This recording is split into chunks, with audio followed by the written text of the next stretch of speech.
Olá, o programa Gente que Fala está começando a partir de agora pela Rádio 365, a sua rádio de todos os dias, com as imagens da UOL TV, a TV da internet, nossas redes sociais também no ar e o nosso canal no YouTube.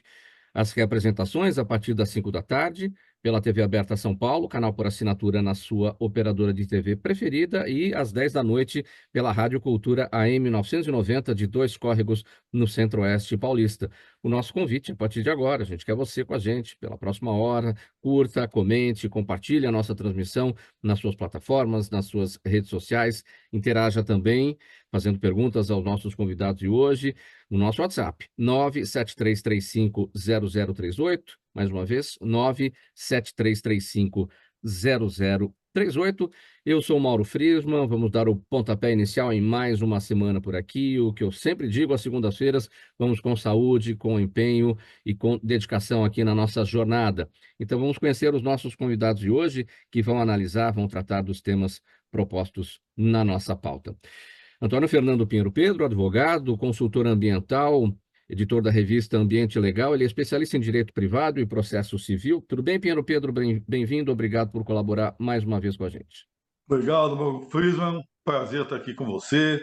Um meu grande abraço ao nosso amigo Fausto Camunha, a Zenilda e a todo o pessoal da produção e os nossos convidados.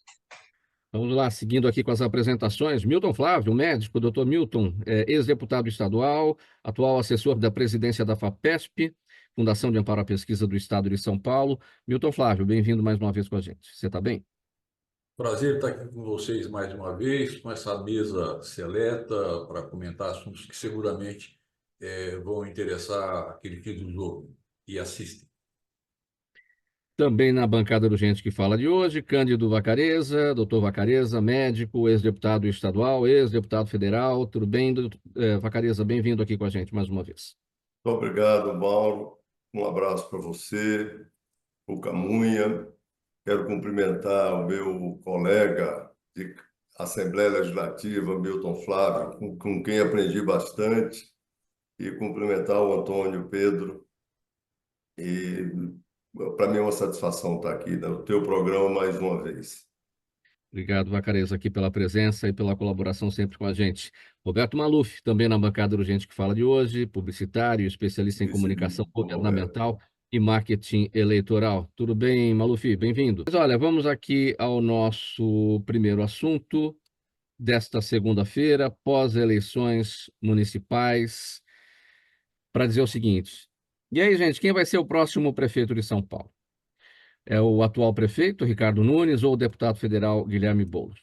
Olha, demorou até que todos nós soubéssemos quais candidatos passariam ao segundo turno, não é? Como as pesquisas de opinião já previam, a votação foi tão apertada entre Nunes, Boulos e Marçal que a definição dos candidatos só ocorreu mesmo com mais de 99% das urnas apuradas. Nunes teve 29,48% dos votos, Boulos 29,07% e Marçal 28,14%. A deputada federal Tabata Amaral, que ficou em quarto lugar, teve 9,91% dos votos e ela já declarou que apoiará Boulos no segundo turno. Já Marçal disse considerar apoiar Nunes. Bom, vamos aqui, então, dar início à nossa análise. Não temos aqui o Roberto Maluf ainda. Queria abrir com ele aqui para a gente falar um pouquinho de pesquisas eleitorais. Milton Flávio, eu começo com você a respeito desse tema. As pesquisas acertaram dessa vez. Foi nesta ordem que os principais institutos apontaram aqui como seria o resultado final. Nunes, Boulos e Marçal. Havia, de fato, uma margem muito apertada, dentro de uma margem de erro de até 3%, enfim. Então, dessa vez, as pesquisas foram mais assertivas, não? Realmente as pesquisas dessa vez mostraram aquilo que o resultado acabou confirmando. E, na verdade, me parecia desde o começo que o desfecho seria exatamente esse, embora o Pablo Marçal tenha, durante um certo período, embaralhado um pouco as cartas aí na liderança, né? Chegou, inclusive, em alguns momentos, a, pelo menos, aparecer como um eventual candidato a participar do segundo turno. Eu diria que o resultado reflete aquilo que a sociedade de São Paulo pensa hoje e vamos para o segundo turno. E aí vai ter mais o que fazer. Pinheiro Pedro, sua análise a respeito desses números, como eu destaquei aqui, essa questão dos institutos de pesquisa nas últimas eleições, tão criticados, né, em relação aos resultados muito diferentes, né, que acabaram se consolidando, dessa vez não, né? E a respeito do destaque aqui do Milton Flávio, que a princípio o Marçal aparecia na frente, né? Depois as situações aí se inverteram e o Boulos ficou em segundo lugar em determinado momento ali da apuração e chegando assim até o final. Mas a Justiça Eleitoral já destacou que, e que é tradicional isso, né? A apuração sempre começa pela zona norte da cidade. E foi lá, de fato, onde Marçal obteve a sua melhor, o seu melhor desempenho. Então era natural que ele começasse na frente e depois o jogo virasse. Na verdade, as pesquisas, elas erraram grande parte. Nós temos aí que selecionar quais foram os institutos que acertaram e quais os que jogaram, né? Nós, tradicionalmente, nós temos alguns institutos que já não são conhecidos, né? Que, em vez de seguir aquelas famosas curvas naturais de preferência do eleitorado, transformam o quadro de pesquisa em algo parecido com o eletrocardiograma, né? Um dia sobe, outro dia desce, né? E isso é péssimo, porque só causa instabilidade, principalmente nas últimas semanas. Mas o fato é que a diferença entre os candidatos foi mínima, foi de menos de 1%. Talvez não houvesse o Pablo Marçal cometido alguns erros no final da campanha, teria ultrapassado os dois, né? Foi ficasse quieto, a tendência mostrada, inclusive, por institutos de pesquisa sérios, era que ele subisse e ultrapassasse na última semana.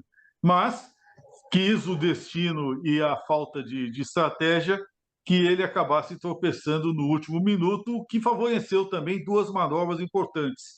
O esvaziamento completo da candidatura do Datena, ou seja, com a migração em massa da tucanada para o Ricardo Nunes, né? E uma transferência de última hora de parte dos votos da Tabata para o Boulos, né? Então, o que houve, na verdade, é uma sobrevivência do sistema, né? Que está abalado, está muito abalado. 30% quase de pessoas que deixaram de votar e 1/3 dos votos dirigidos para o antissistema. É um sinal de alerta. Quando você destaca essa questão do tropeço de Marçal nos minutos finais, você se refere ao laudo falso, acusando o Boulos da questão do consumo de drogas, enfim, é esse o ponto que você considera como sendo fundamental para que ele não tivesse alcançado aí o resultado que ele pretendia? É nesse sentido? Porque se for nesse sentido, talvez fique uma lição, né? Essas questões não devem ser levadas em consideração, não faz parte daquilo que a população quer saber, que o eleitor quer saber. O eleitor quer saber de propósito. Talvez isso fique um aprendizado, não só para o Marçal, mas para todos os candidatos futuramente, não? Na verdade, o que deveria, falando objetivamente, o candidato que estava numa ascensão como ele estava, ele deveria ter ficado quieto nos últimos 3, 4 dias, desaparecesse, né? Fizesse lá o debate e tal, mas desaparecesse. O que aconteceu nos últimos dias? Um peso impressionante do judiciário eleitoral.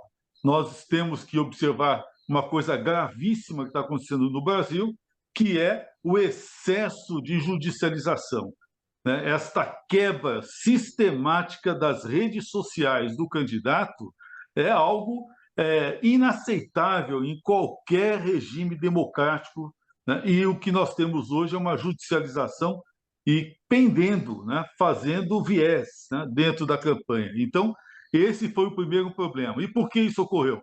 Porque o candidato ganhou relevo com algumas de suas atitudes nos últimos dias. Talvez não tivesse tido esse relevo, ele tenha passado com mais tranquilidade. Eu não me prendo se foi o caso do laudo ou não laudo.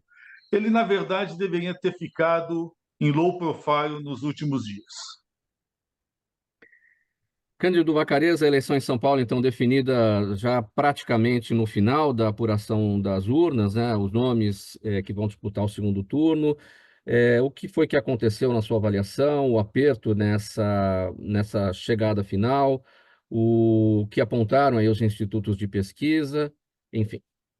Na minha avaliação, os institutos de pesquisas, em geral, acertaram, porque a pesquisa é uma probabilidade e tem uma margem de, eu vou dizer assim, viabilidade. Então, você tem uma confiança de 95%. Então, pode, às vezes tem erro, mas não é má-fé do pesquisador. Você tem que saber interpretar. Agora, como disse o Milton Flávio, a população de São Paulo se manifestou com o seu posicionamento. O PT é um partido forte, tinha um candidato, mais ou menos um terço da, do desejo da população, da opção da população.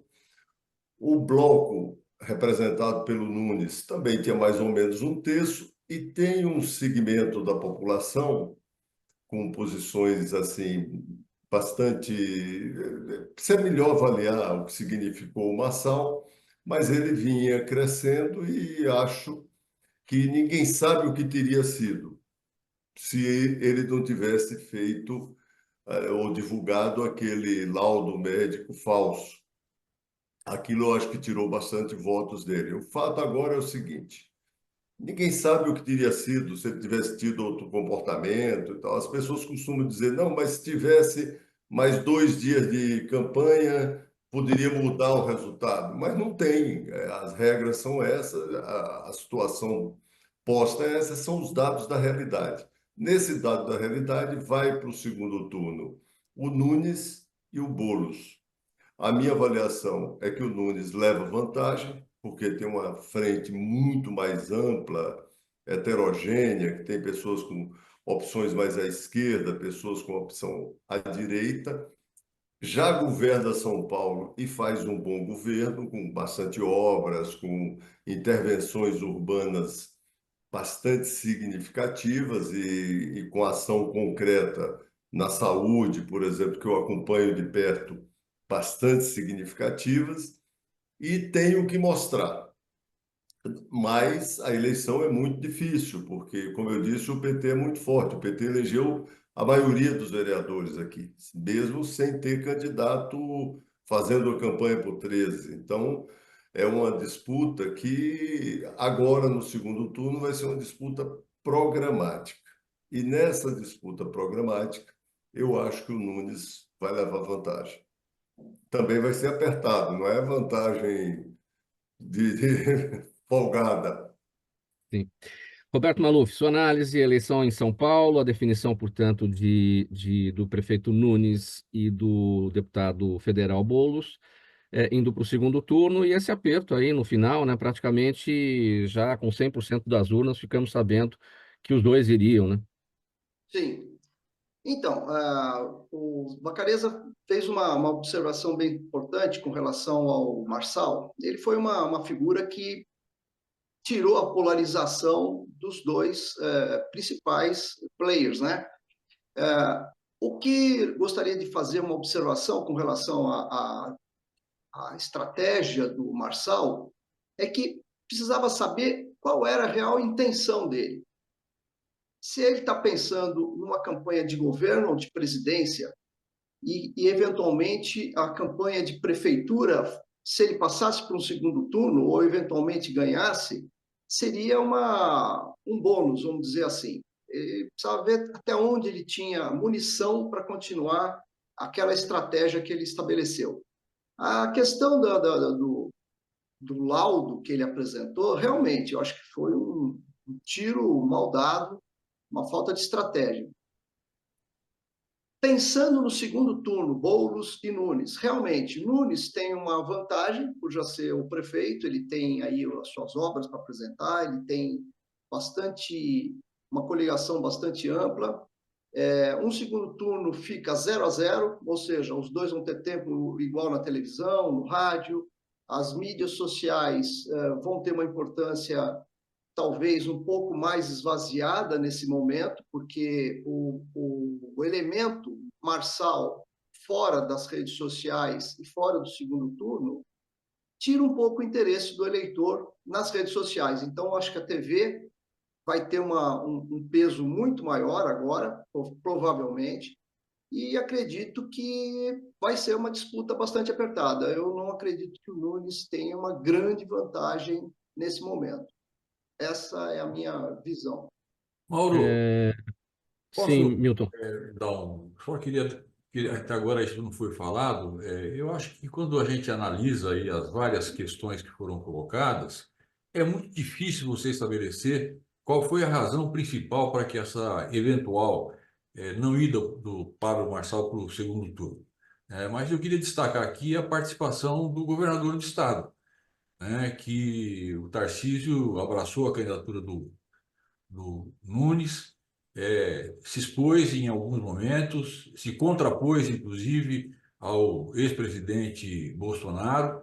E eu acho que a gente tem que destacar essa participação ou esse apoio, que será, na minha opinião, também muito decisivo, muito importante no segundo turno.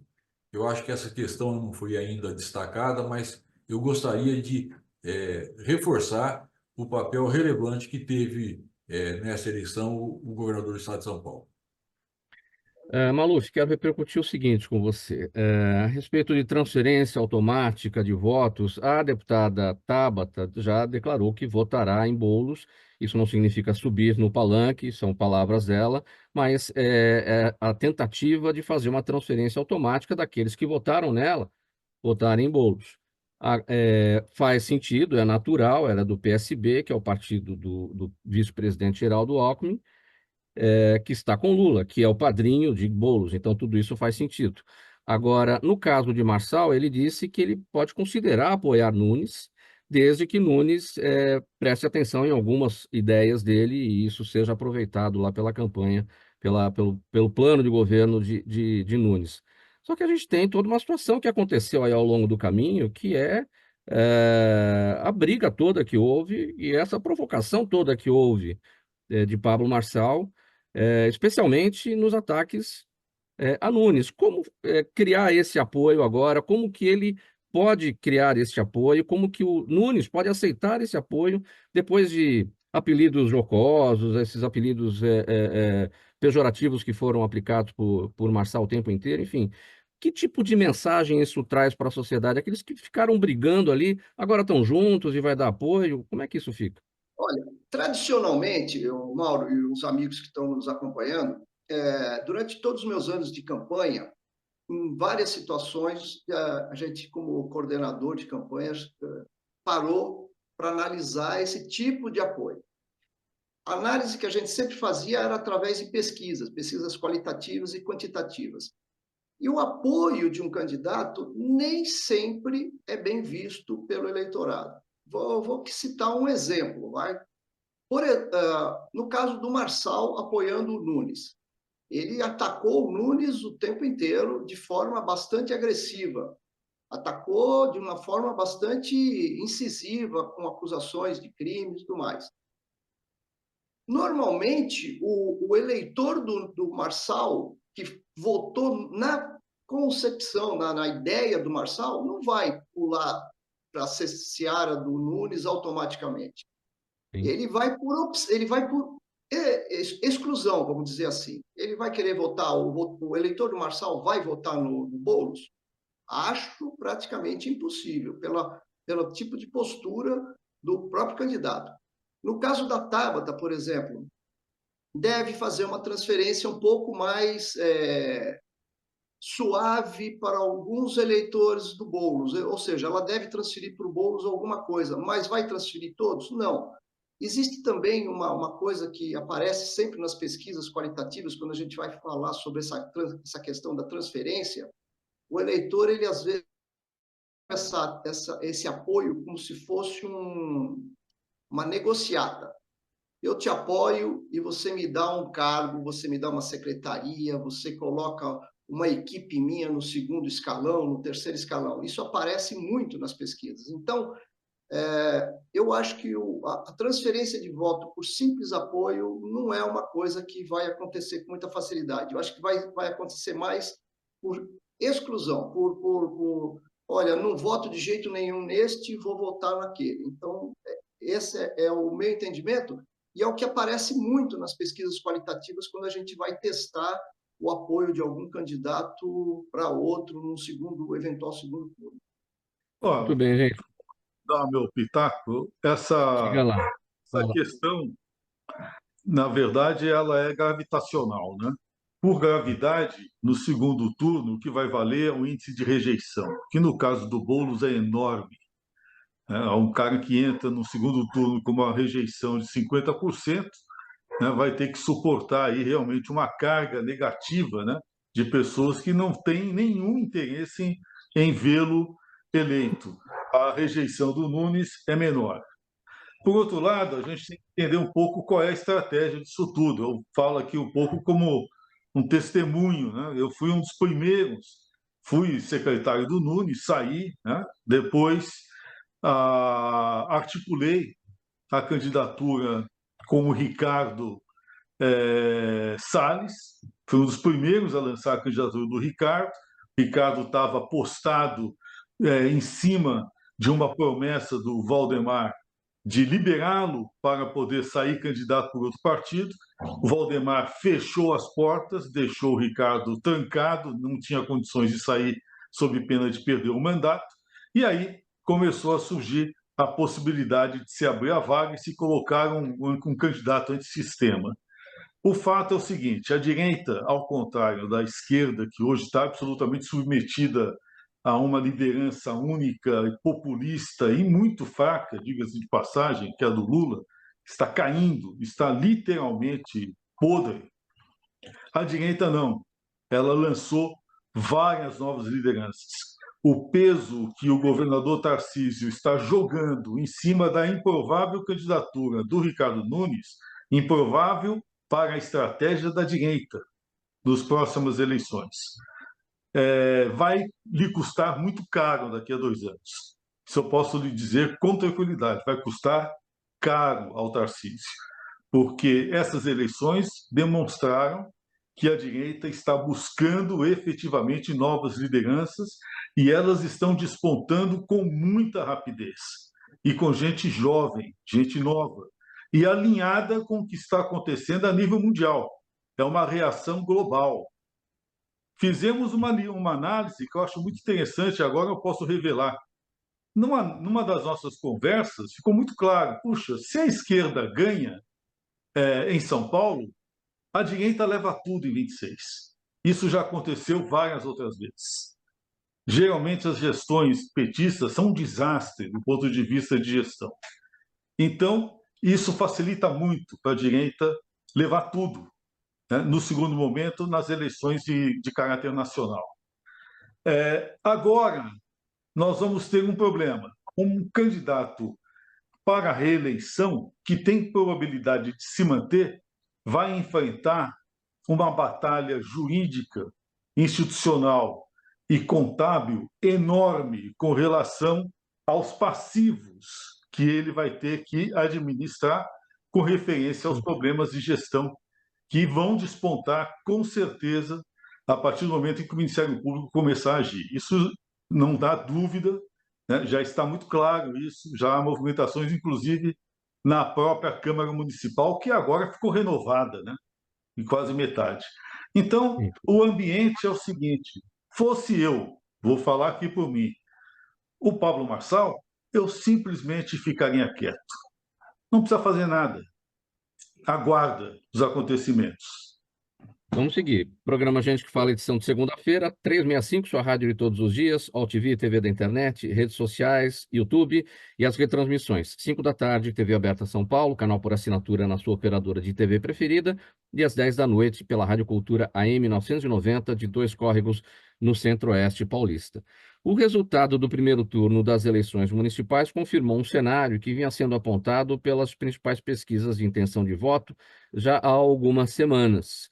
Foi o crescimento no número de prefeituras que serão comandadas por partidos do chamado Centrão, ou de direita e centro-direita. Isso tudo a partir do ano que vem, claro. Esses partidos vão administrar 3.613 prefeituras, o que representa 64% de todos os municípios do país. E teve um aumento aí de 12% em relação à eleição anterior. Números ainda não consolidados, porque a gente tem um segundo turno aí, né, em algumas capitais, enfim. Então, isso, mas deve ficar em torno disso daí, né? Milton Flávio, a sua análise a respeito desse ponto, mais o centrão, mais a direita, mais a centro-direita, do que a extrema-direita. Isso significa que essa polarização que a gente viveu nos últimos anos entre a esquerda e a extrema-direita vai diminuir? Espero que sim. Eu concordo um pouco com o que o Fernando colocou, né? Eu acho que, pelo menos, foi exemplo do último governo federal, né? O Bolsonaro elegeu o Lula. E, na minha opinião, o fato do Lula estar governando hoje a República da maneira como ele tem feito, acabou dando espaço para que a direita ou a centro-direita pudesse crescer. Mas esse crescimento não se deu agora só nesta eleição. Em São Paulo, por exemplo, isso vem acontecendo já desde o governo Dória, foi reforçado na gestão do Rodrigo Garcia, que conseguiu uma migração muito grande, por exemplo, dos prefeitos do PSDB, e que foram cooptados pelo PSD. E o resultado eleitoral confirma isso. Eu tenho a impressão, Mauro, que nós vamos ter que dar um pouco mais de tempo para poder fazer uma análise mais concreta do que aconteceu. Mas me parece que, num primeiro momento, a sua opinião ou a sua manifestação está correta. Houve, de fato, uma consolidação e um crescimento da direita e do centro-direita no nosso país. Vacareza, a sua análise também Olha, nesse sentido, a presença do centrão, enfim, não do centrão, mas digamos da direita democrática, a direita pragmática, e se a gente observar também no governo federal, também não é tudo esquerda, tem um caminho para o centro, né? A construção do presidente Lula para ser eleito foi nesse sentido. Então a gente observa esses movimentos mais centralizados no espectro político, não só aqui nessa situação da eleição municipal, mas já desde a eleição presidencial. eu tenho uma visão talvez um pouco diferente das que foram expostas, e acho que, como disse o Milton Flávio, a gente precisa de um tempo maior para avaliar. Mas, se você pegar o quadro do número de prefeituras no Brasil, nunca, em nenhum momento, um partido de esquerda teve muita prefeitura ou significativamente, a não ser na primeira eleição, depois do primeiro mandato do Lula, que o PT ganhou uma série de cidades importantes. Eu acho, inclusive, que tem uma pouca relação, tem relação, mas não é tão significativa, o governo municipal e a disputa federal. Se nós observarmos todas as disputas federais que houve no Brasil, da democracia para cá, de quando teve eleição direta para cá, o PT ficou em primeiro ou em segundo lugar. Mas não foi o PT. O PT é uma parte disso. Foi a figura do Lula e a imagem que o Lula projetou para a sociedade. Então, o Lula tem um peso particular. Concordo que tem uma série de problemas no atual governo e acho que está havendo uma situação. O Pablo Bassal já disse que ele será candidato, ou pelo menos insinuou, a governador ou a presidente. Não sabemos o que vai acontecer com o presidente Bolsonaro, se ele vai ter direito de disputar ou não, mas eu observei vários candidatos que ou foram para o segundo turno ou ganharam, que parecia candidatura a presidente. Eu acho muito cedo para fazer projeção para 26. E acho temerário a avaliação que eu vi corrente, que houve um fortalecimento da direita nas prefeituras. Se você observar, pela votação dos vereadores, isso não é bem real. Segundo, se você pegar alguns partidos, o MDB tem diversas correntes lá dentro. Aí nós pegamos uma série de candidatos eleitos. Eu vou dar um exemplo de um aqui que eu conheço. Hortolândia. Hortolândia, o candidato, se eu não me engano, que ganhou é do PL. Só que ele era um quadro do PT, depois foi para o PT do PTB com Campos Machado. E não, ele não, eu acho que ele está no Solidariedade não, está em algum partido desse que o povo chama de O Centrão. Centrão. Uhum. O vice é do PT. Guarulhos, você tem uma disputa com o Eloy Pietá e o Lucas, o Eloy Pietá disputou pelo Solidariedade. Mas até pouco tempo o Eloy Pietá era do PT. Então você tem que fazer uma exegese, aprofundar um pouquinho mais, porque muitas vezes, quando você sai da capital ou da grande cidade, a disputa no interior não necessariamente existe uma relação político-partidária entre o prefeito e o partido que ele é filiado. É por isso que nas eleições nacionais nós temos prefeitos de um partido X apoiando o Lula, por exemplo. Partido, se você pegar, por exemplo, vamos pegar um exemplo concreto da eleição de 22. O MDB tinha um candidato próprio, mas uma parte do MDB, já no primeiro turno, declarou e fez campanha para o Lula. Isso aconteceu em vários partidos. Então, essa avaliação, assim, não tem essa relação direta entre partido e ideologia. Mesmo porque, quando você desce para as políticas municipais, não é essa a questão. Por isso que eu acho que aqui em São Paulo, não necessariamente a Tabata, por exemplo, que é do PSB, levará todos os votos para o Boulos. Uma parte dos votos da Tabata vai para o Nunes. Como uma parte dos votos do Marçal vai para o Boulos. Eu acho que é uma parte menor, porque muito daqueles jovens que estavam com a opção do Marçal estava com a opção de uma novidade, do empreendedorismo, das pessoas progredirem, que era uma parte do discurso que, ao lado de todos o jeito próprio que o Marçal se apresentava, ele passava essa ideia. E na juventude tem muito isso, de procurar alternativas. Então, nós não sabemos como é que essa juventude vai se posicionar. Maluf, Centrão dominando as prefeituras do país daqui para frente, o que significa esse movimento? Olha, eu gostaria de fazer uma observação com relação a essa questão de centro, esquerda, direita e centrão, tudo mais. No marketing eleitoral, uma das coisas que a gente tem como a primeira coisa a ser analisada, a primeira coisa a ser trabalhada é a identificação do eleitor com o candidato. O candidato, para que ele consiga consiga os seus votos necessários para ser eleito, ele precisa ser admirado. E a questão de como ele de qual vertente ele pertence, às vezes não é significativa essa questão. Então, você vê, por exemplo, o brasileiro ele tem uma tendência a ser de esquerda? A princípio, não, mas o Lula conseguiu uma grande presença dentro do Estado e o PT conseguiu se destacar durante muito tempo.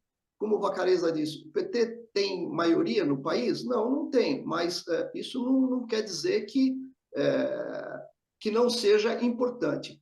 O eleitor, ele vota em quem ele admira. E o fato do político estar naquele momento em centro, centrão, direita, esquerda, às vezes para o eleitor não tem tanta importância. É óbvio que hoje o centrão e o centro-direita estão muito mais presentes em vários municípios. Isso vai ter um impacto na próxima eleição? Talvez. Talvez não tenha. Da mesma forma, o Vacarezza foi bem claro quando ele disse que, às vezes, um prefeito de um determinado partido está apoiando o Lula, está apoiando um outro candidato que é totalmente diferente da vertente do partido dele. Então, assim, pessoas votam em quem elas admiram. E isso independe de qual perfil político que ela tem. Pode ser de esquerda, pode ser de direita. O fato é, nas transferências de voto agora para o segundo turno, pouco vai se importar aí a ideologia do candidato. Vai ter quem conseguir conquistar a admiração do eleitor vai conseguir um melhor resultado. E essa tendência do centro é coisa para se esperar um pouquinho mais para fazer uma análise. É muito difícil porque, como eu vou repetir, o eleitor vota em quem ele admira. E pode ser que, de repente, em 2026, nós tenhamos candidatos de esquerda extremamente admirados pela população, e isso se constrói com o tempo, não se constrói da noite para o dia, não se constrói a imagem de um candidato tão rapidamente. Vou falar dessa tendência do centro também na nova formação da Câmara Municipal, né? O próximo prefeito de São Paulo, seja o Nunes, seja o Boulos, vai ter que trabalhar com uma Câmara Municipal mais no centro político e menos à direita do que é a atual Câmara. Os partidos de direita passaram de 26 para 17 cadeiras, os de centro de 12 para 20, os de esquerda de 17 para 18, segundo a classificação do GPS partidário da Folha. E vejam só, o PSDB, que já formou, né, a maior bancada em 2020, nessa eleição aqui sumiu. O que chama atenção na disputa deste ano foi o bom desempenho dos candidatos estreantes, que ficaram entre os 5 mais bem votados. Lucas Pavanato, do PL, 161 mil votos, mais de 161 mil, né? Ana Carolina Oliveira, do Podemos, 129 mil. Dr. Murilo Lima, 113 mil, quase 114 mil. O Sargento Nantes, com 112.400, ambos do Progressistas, né? O Dr. Murilo e o Sargento Nantes, e a Amanda Pascoal, do PSOL, com 108.600 votos. Enfim, tudo gente nova chegando na Câmara Municipal, que teve uma renovação de 50%, que não é comum também, né, Milton Flávio? Essas renovações não costumam ser além de 1/3, né? Normalmente é 1/3, né, Mauro? Mas com certeza eu concordo com as análises que estão sendo feitas. Essa eleição embaralhou muito, as coisas ficaram muito embaralhadas e a interpretação e a leitura do que está acontecendo, nesse momento, para mim, pelo menos, fica muito difícil. Você tem aí a exclusão, né, ou a saída completa do PSDB da Câmara Municipal. Por quê? Porque todos os vereadores do PSDB migraram para a bancada que apoia o Ricardo Nunes. Então, ficou muito difícil, porque eles representavam, eles eram lideranças consolidadas no partido.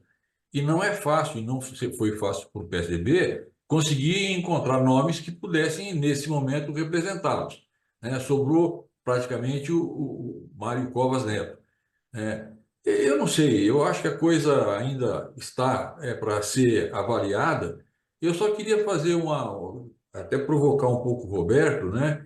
Eu concordo que na eleição municipal prevalece muito a identidade que o eleitor tem com o candidato, né? Sobretudo nas cidades menores, né? Mas, de qualquer maneira, chama atenção o fato de que essas pessoas que se identificam com os eleitores, né, essas lideranças procuraram outros partidos, mais à direita ou mais próximos do centro, né? Agora, na Câmara Municipal de São Paulo, eu tenho uma dificuldade muito grande de analisar por que que esses novatos foram mais votados, né? Qual é a sua origem, qual é a sua identidade e se eles tinham ou não tinham uma presença muito forte anteriormente já nas redes sociais, que eu acho que foi um fator muito importante na escolha do candidato. Pedro, sobre os 5 mais votados, o eleitor está encontrando uma identidade maior, nos vereadores, porque é muito difícil votar para vereador. É uma quantidade muito grande de candidatos, a dificuldade de você conhecer a vida de cada um, a quantidade de partidos presentes aí nisso tudo. Tem gente que pega o santinho no meio da rua, vai lá e vota. Então, só que agora parece ter sido diferente. Aquela identidade que normalmente o eleitor encontra no executivo, para escolher um prefeito, né? É diferente na hora de escolher o vereador. Agora, parece que está sendo um pouquinho diferente, né? Qual que é a sua análise? Porque eu acho que foi surpreendente nós termos esse volume de renovação com um sistema tão estratificado como o que vemos hoje nas eleições para vereador. Isso, o parlamento como um todo no Brasil hoje, os fundos partidários, eles engessaram os partidos. E por que eles engessaram? Porque os partidos se transformaram em grandes empresas financiadas pelo Tesouro. Ou seja, o contribuinte hoje, além de pagar o poder público, ele também paga essas empresas que são os partidos políticos. Muitos desses partidos, inclusive empresas familiares. Então, a distribuição de verba ela induz a uma estratificação. Então, eu considero que o fator mais importante, o reflexo mais importante desse surgimento antissistema de Pablo Marçal e Companhia Bela foi ter conseguido introduzir 20 novos atores dentro do sistema da Câmara Municipal de São Paulo. Né? E porque dentro a tendência natural é a estratificação. O MDB, isso realmente o Milton tem razão. O MDB que foi eleito é o PSDB com outra plumagem. Né? Se você tirar ali, tirar exatamente, você vai ter são três, foram 6 que foram eleitos, 3 MDBistas que estão ali eram PSDB. A base era PSDB. Né? Então, essa questão, por exemplo, de esquerda e direita é muito complicado. União Brasil, que se diz de centro, elegeu o Adriles Jorge, que é um sujeito de direita. Né? Muito cuidado com o que nós estamos observando. A verdade é que houve uma renovação, essa renovação quebrou o sistema, os partidos eles estão ainda com suas direções muito estratificadas e eu só vejo uma saída para quebrar de vez esse sistema. O judiciário, que tem tido tanta importância na intervenção do sistema democrático hoje no país, ele precisaria condicionar a distribuição do fundo partidário aos partidos que regularizassem de uma vez por todas a eleição registrada de seus diretórios a partir dos diretórios municipais e regionais. A partir do momento que nós tivermos eleições e não mais comissões provisórias, nós poderíamos, então, observar esse sistema partidário funcionar. Enquanto não houver isso, nós vamos ter essas surpresas que estão muito mais relacionadas até a reação sistemática da população na busca de renovação do que propriamente numa coloração ideológica dos partidos. Cândido Vacarejo, a nova formação da Câmara Olha, Municipal de São Paulo mais centralizada. eu vou comentar a parte original aí da cidade de São Paulo e dos partidos, como você tinha colocado no começo. Se nós observarmos, eu tenho uma larga experiência política, como o Milton, como todos que estão aqui, você também. Mesmo assim, cada eleição ela é sui generis, ela é particular. Cada eleição é uma eleição completamente diferente. Se eu não me engano, o doutor Tancredo tinha falado que a especificidade de cada eleição ela ser específica, mais ou menos assim.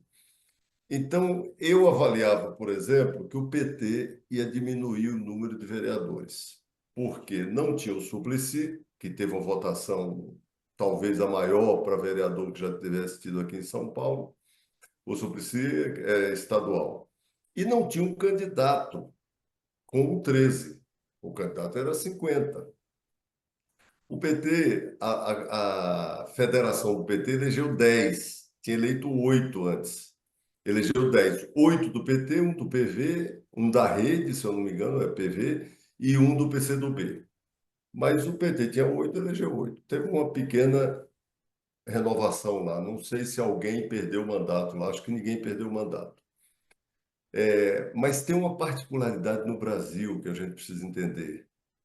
A noção de partido que a gente tem, nós que estamos na política há muito tempo, que temos uma cultura política, é uma noção europeia, que não é a noção do Brasil.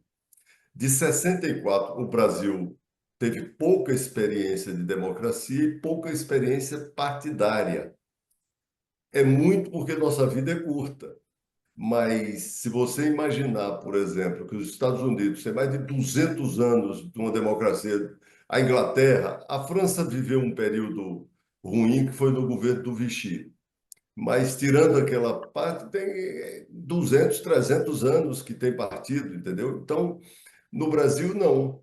O Brasil, nós ainda estamos aprendendo. Então, poucos partidos no Brasil são partidos de verdade, com um programa, com um projeto que as pessoas se alinham ali. O PT é um partido, entendeu? Outros são partidos, o PCdoB é um partido, outros não é bem assim. Então, é um processo de aprendizado. Agora, um fato que é real na Câmara, os eleitos esse ano, houve uma pequena guinada mais à esquerda. Não é significativa, mas se você imaginar, como eu disse, o PSB elegeu 2, a federação do PT elegeu 10, e tem mais 4. O PDT, eu não sei se elegeu algum, eu sei que tem 16 ou 17 vereadores que já são eleitos por esses partidos que têm unidade ideológica. Então, é uma situação um pouco diferente. Se você imaginar, o MDB elegeu 7, o União Brasil elegeu 7, o Podemos, eu acho que foram 6. O Podemos tem uma relação assim, parecida com o do PSB, né? Que diz que não é nem direita nem esquerda. Então, PSD, não PSDB, PSD.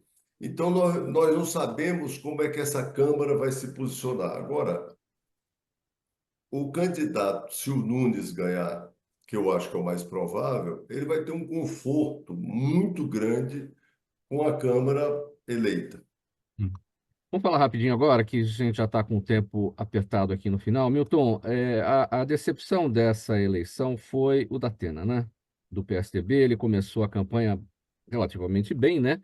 E terminou, vamos dizer claramente, né? Nanico em quinto lugar, com 111.700 votos, só 1,84% do total dos válidos, né? Bom, ele declarou que nem sempre a popularidade e a capacidade de falar na TV ou no rádio dão certo, disse que não vai continuar na política, avaliou seu desempenho, que não foi à altura, segundo ele, à altura do partido, né, do PSDB, e agradeceu aos dirigentes tucanos. O que deu errado? A própria falta de traquejo político do Datena e de achar que a própria popularidade dele poderia funcionar, independentemente de não ter traquejo na política, a falta de credibilidade, talvez, de ter se lançado tantas vezes na política e ter desistido no meio do caminho. O que foi que deu de errado? Olha, Mauro, eu tenho dificuldade em avaliar. Particularmente, eu acho que o Datena, por mais que se tentasse, né, não tinha uma identidade com o PSDB, né, que você pudesse, eventualmente, passar isso para o eleitor. E a gente percebeu desde o começo que ele também tinha uma aderência muito pequena com o próprio programa que o partido apresentava. Mais de uma vez ele questionou, né, a formulação que havia sido feita havia sido feito pela programação e por aqueles tucanos que estavam organizando e tentando construir um plano de trabalho, uma proposta mais concreta para a Prefeitura de São Paulo. E o seu desempenho, como você disse, me pareceu muito mais do candidato, do jornalista. Ele não se identificou durante a campanha como um político ou com um programa partidário, né? E, por fim, teve aquele incidente, né, da cadeirada, que aí, para mim, foi um fato determinante que acabou afastando de forma mais forte a população da sua candidatura. Eu acho que foi uma escolha arriscada e, infelizmente, para o PSDB foi muito ruim, né? Porque nós não conseguimos, eu digo, porque ainda sou filiado ao partido, nós não conseguimos eleger nenhum vereador. Pouco triste Gente, isso. perguntas da audiência muito rapidinho, aqui uma pergunta para cada um, praticamente, e pouquíssimos segundos para as respostas de cada, tá bom? Tá? Luffy, o Jaime está com a gente, valeu, Jaime, aqui pela participação. Ele quer saber como é que pode ser o futuro político eleitoral da Tabata. Olha, a campanha da Tabata foi uma campanha que muito segmentada para um discurso muito direcionado, na minha opinião. Ela não abrangeu o que ela poderia ter aproveitado mais a expertise dela, né, como deputada, ela poderia ter ampliado um pouco mais a base dela. Eu acho que a campanha para ela deu muita visibilidade, para ela é importante para o futuro político dela. Eu acredito que ela tenha, para as próximas eleições, conseguido aí uma bagagem eleitoral que vai trazer bastante frutos para ela nas próximas eleições. Vamos ver se ela consegue transformar o perfil legislativo num perfil executivo, que é uma coisa bem diferente. Pedro, pergunta para você também do Jaime, muito rapidinho a resposta, por gentileza. Ele quer saber quais são as consequências, ou quais poderão ser as consequências jurídicas e eleitorais para o Pablo Marçal. Na verdade, nenhuma. Essa discussão política é muito mais política do que jurídica. A apresentação de documento falso vai depender de toda uma investigação, um inquérito que sequer foi ainda iniciado. Então, a consequência para o Pablo Marçal, por enquanto, é nada. As multas, elas surgem em função de uma ou outra infração e as sanções, como de supressão de rede, já foram adotadas, né? Então, o cenário é muito mais de fogaréu, né, de fogos de artifício, do que propriamente jurídico. Vacareza, o Jaime também te pergunta a sua avaliação sobre o atendimento do Serviço Público de Saúde da cidade de São Paulo. Acho que ele quer mais a sua avaliação enquanto médico, né? Olha, eu sou ginecologista obstetra, tenho especialização em saúde pública, fiz mestrado em saúde coletiva e não sou esquizofrênico, mas sou dois, certo? Eu sou médico, nunca abandonei a medicina e sou um político. Na medicina, lá na área médica, o pessoal me chama de Dr. Cândido Vacareza. Eu observo as pessoas fazerem muitas críticas, porque tem muita fila no SUS, porque um exame demora, e muita gente diz assim: se eu tivesse lá, eu faria desse jeito. Você imagina que a situação do Brasil? O Brasil tem 200 milhões de habitantes. Houve um processo de empobrecimento da classe média grande, muitas pessoas perderam os seus convênios e foram para o serviço público. Se você me perguntar, nós temos uma situação ideal? Não, mas nós temos um serviço de qualidade, de excelência. Excelência que eu estou dizendo não é no sentido de ser o melhor, tá? Mas para as condições que nós temos, nós estamos respondendo bem no serviço de saúde do Brasil. O Serviço de Saúde Pública do Brasil faz de transplante de coração ao atendimento da consulta. Tem muita coisa para melhorar e eu acho que, de uma forma geral, as prefeituras vêm melhorando bastante o atendimento. E aqui em São Paulo, também eu convivo direto, trabalhei, sou funcionário do SUS como médico. Eu acho que o atendimento é muito adequado. Milton Flávio, última pergunta para você. O Washington está aqui com a gente. 20 segundos para a resposta, Milton, por favor. A escolha de vereadores com base na sua influência na internet reformula a estratégia dos candidatos para atingir o eleitor? Olha, eu não sei como é que foi a escolha, você está dizendo do eleitor escolher em função da presença na internet? Presença na internet, enfim.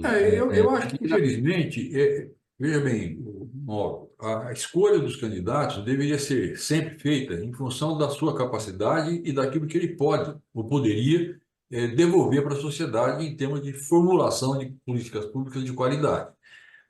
Se você for escolher o candidato pelo perfil, ou continuar escolhendo o candidato pelo perfil, pelo desempenho que ele tem nas mídias sociais, nós podemos ter um aumento de bancada de cada partido, mas, infelizmente, o produto final que ele vai apresentar para a população será sempre pior do que aquele que nós tínhamos no passado.